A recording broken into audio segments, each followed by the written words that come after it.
All right, let's do this. We're going to talk about Elasticsearch low-level clients, ESPHP or Elasticsearch PHP, and almost other language clients like ESPerl, ESPy, etc., is considered a low-level client. The goal of these clients are to provide a thin wrapper around the Elasticsearch API without introducing any opinions. That means we stick to the ES API naming scheme. Don't introduce a language-specific DSL. That means the low-level clients are essentially creating JSON requests for you. It still has some benefits, namely a complete list of endpoints and their parameters, cluster management, and CI and testing against a matrix of ES versions. For ES PHP in particular, it has some PHP-friendly options. There is a sticky round robin selector, which makes sense for some PHP apps because PHP is a shared nothing architecture. The client can't share a persistent connection pool amongst all running instances. Because of that, it often makes sense to stick to the first live node you find instead of round robining to all nodes, because all of those connections are going to drop at the end of the script and you'll waste more time establishing connections than using them.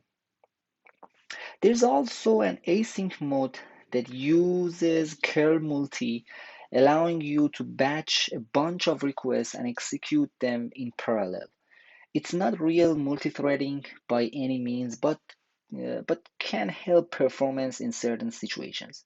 Many people use the low-level clients directly, but many like a more friendly DSL.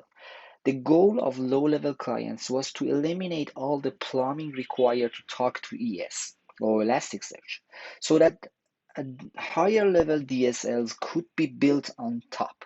Python and Ruby have official higher level DSLs, and projects like Elasticsearch DSL liked in this thread are similar community projects.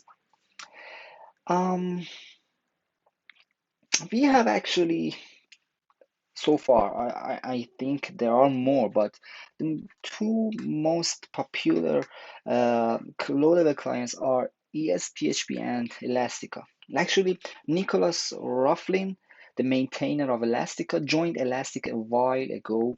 Elastica isn't considered an official project, but the maintainer who is Nicholas Ruffling, is now part of the company. So he keeps an eye on it as part of his other responsibilities. If you like Elastica's syntax, a lot prefer it or over the ES PHP client, feel free to use it. Performance should be essentially the same since both clients rely on PHP's libcurl for HTTP.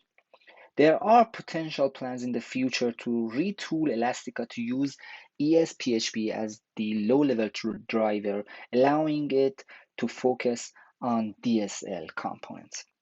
As for this course, we're gonna stick to ESPHP, and in the next episode, we're gonna try to do the CRUD operation with ESPHP and see what happens.